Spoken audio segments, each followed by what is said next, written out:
Hello friend, नमस्कार। My name is Bhanu and welcome to health pharma. So friends, आज अपन discuss करेंगे acidity के बारे में। देखिए, एसिडिटी को हम हिंदी बोलते हैं पेट में गैस बनना, यानी कि आजकल बहुत सारे लोगों को पेट में गैस बनने की समस्या हो रही है। और जो छोटे बच्चे होते हैं ना, उनको भी पेट में गैस बनने लगा है। तो पेट में गैस क्यों बनता है, और जब भी हमारे पेट में गैस बनता है तो हम इनो लेते हैं। तो इनो में ऐसा क्या होता है कि थोड़ी देर के लिए सही, लेकिन एसिडिटी से आराम मिलता है। So today discuss about acidity, यानी कि आज अपन जानेंगे एसिडिटी के बारे में।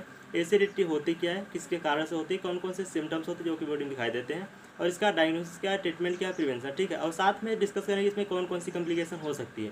तो आइए जानते हैं इसके बारे में, बने रहिए मेरे वीडियो में शुरू से लास्ट तक। सबसे पहले एसिडिटी होती क्या है। देखिए, इसे हम एसिड रिफ्लक्स भी कहते हैं, और यह प्रकार की कंडीशन होती है। इसमें होता क्या है कि हमारे स्टमक से बहुत ज़्यादा मात्रा में एसिड का प्रोडक्शन होने लगता है, ठीक है।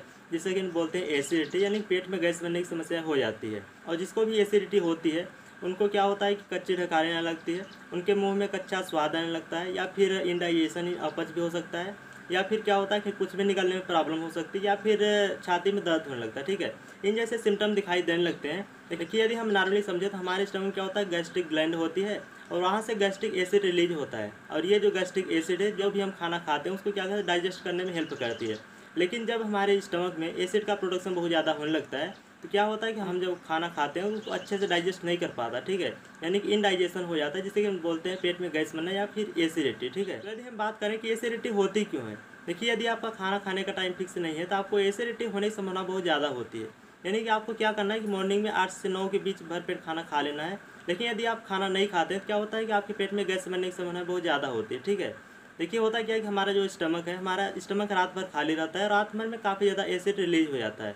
लेकिन यदि आप देर से खाना खाते हैं तो क्या होता है, पेट में गैस बनने की संभावना बहुत ज़्यादा होती है। या फिर यदि आप एक्सेस अमाउंट में मिर्ची, काली मिर्ची या फिर शिमला मिर्च यूज करते हैं तो इससे भी एसिडिटी होने की संभावना बहुत ज़्यादा होती है।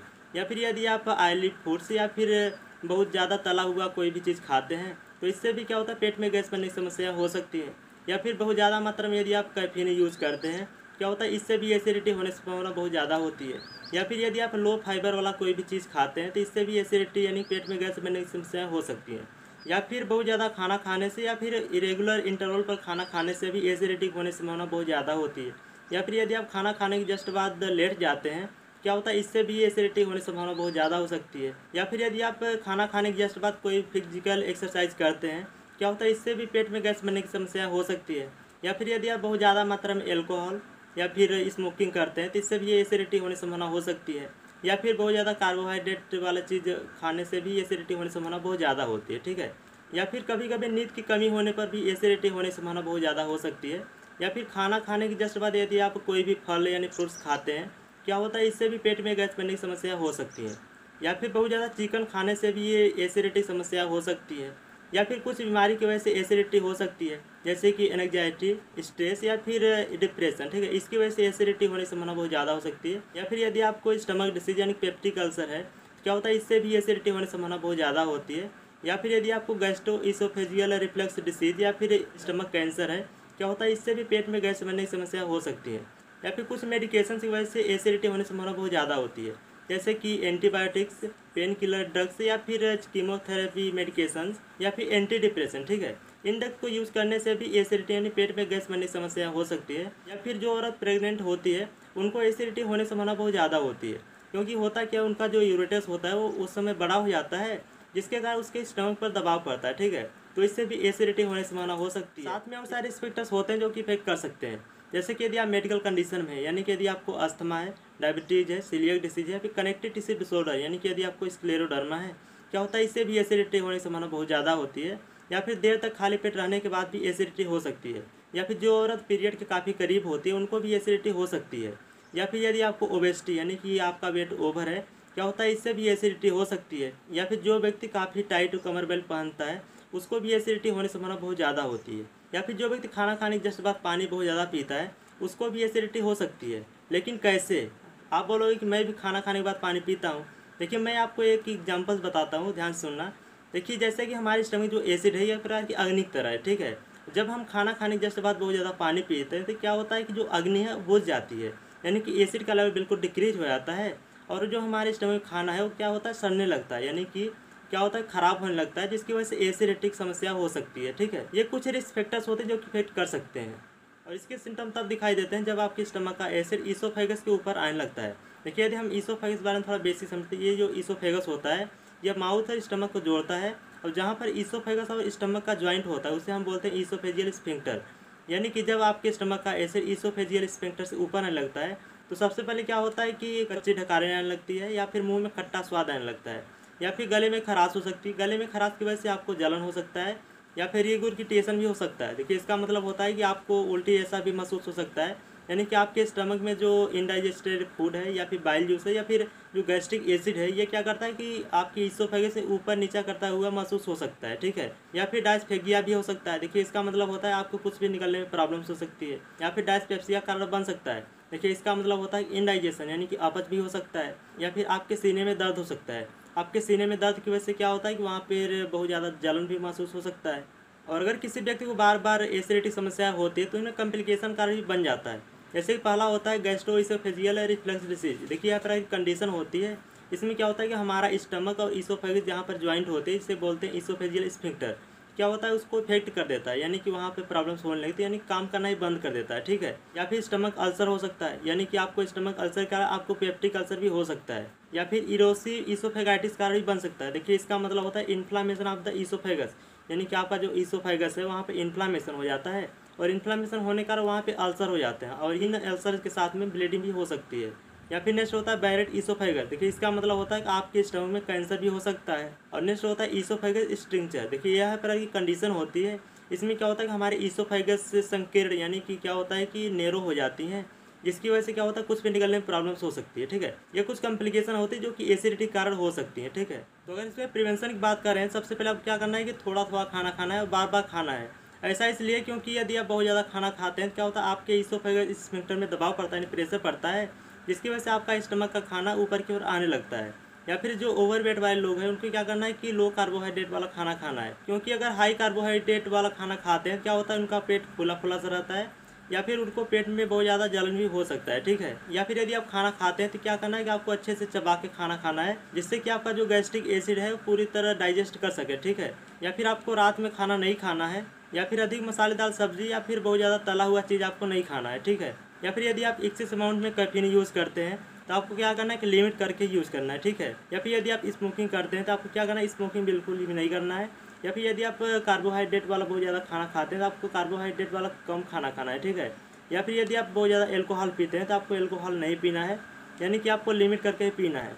और यदि आपको चेस्ट में दर्द हो रहा है तो क्या करना है, आपको बिल्कुल भी नहीं पीना है। यदि आप पीते हैं तो क्या होता है कि आपके स्टमक में बहुत ज़्यादा जलन भी हो सकता है, ठीक है। या फिर खाना खाने के तुरंत बाद आपको किसी प्रकार की फिजिकल एक्टिविटी नहीं करनी है। यदि आप करते हैं तो क्या होता है आपका खाना जो है वो अच्छे से डाइजेस्ट नहीं हो पाता, ठीक है।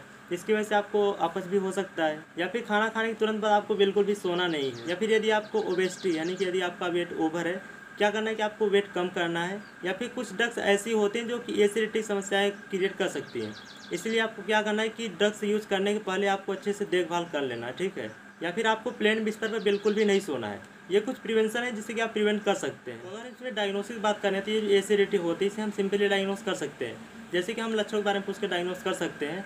और यदि आपके सिम्टम्स हल्के हैं तो इसके लिए कोई भी टेस्ट की आवश्यकता नहीं होती है। लेकिन यदि आपके सिम्टम्स बहुत ज़्यादा सीरियस हो गए हैं, जैसे कि यदि आपको कुछ भी निकलने में बहुत ज़्यादा प्रॉब्लम्स हो रही है, या फिर यदि आपको इंटरनल ब्लीडिंग हो रही है, ठीक है, इसके लिए कुछ टेस्ट की आवश्यकता होती है। जैसे कि पहला टेस्ट होता है that is upper gastrointestinal endoscopy. देखिए इस टेस्ट के द्वारा आपके ईसोफेगस और स्टमक की जांच की जाती है। इसमें यह देखा जाता है कि वहाँ पे कोई भी अल्सर है, कोई भी कैंसर तो नहीं है, या फिर आपकी जो ग्रोथ है एबनॉर्मल तो नहीं हो रही, ठीक है। इन सब को पता करने के लिए किया जाता है। और सेकेंड टेस्ट होता है दैट इज पीएच मॉनिटरिंग, यानी कि आपका गैस्ट्रिक एसिड की भी जाँच की जाती है।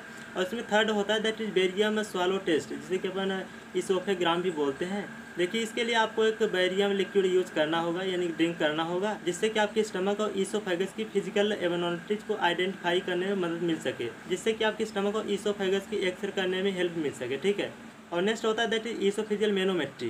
देखिए एक ऐसा टेस्ट है जिससे कि आपके ईसोफेजियल इंस्फिंक्टर और ईसोफेगस की मसल फंक्शन की जाँच की जाती है कि आप जो खाना खा रहे हो आपका ईसोफेगस प्रॉपर्ली पास कर रहा है या फिर नहीं, ठीक है। और नेक्स्ट होता है इलेक्ट्रोकार्डियोग्राफ, यानी कि ईसीजी टेस्ट।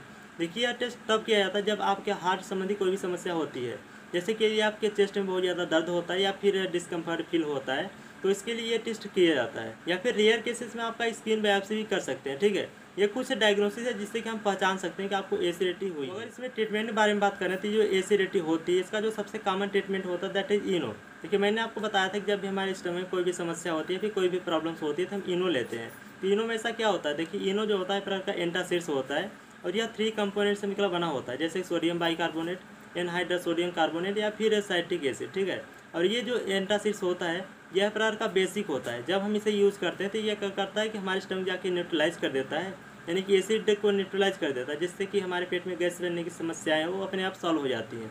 तो यदि हमसे मेडिकेशन की बात करें तो सबसे पहला मेडिकेशन होता है दैट इज एंटासिड्स, यानी कि इसे हम एसिड न्यूट्रलाइजर के रूप में भी जानते हैं। और यदि हम इसे यूज़ करते हैं तो क्या होता है कि हमारे स्टमक में जो एसिड है उसको न्यूट्रल कर देता है, जैसे कि aluminium hydroxide, magnesium hydroxide, magnesium carbonate या फिर मैग्नीशियम ट्राइसिलिकेट, ठीक है। तो यदि हम ये यूज करते हैं तो क्या होता है कि एसिडिक समस्या अपने आप सॉल्व हो जाती है।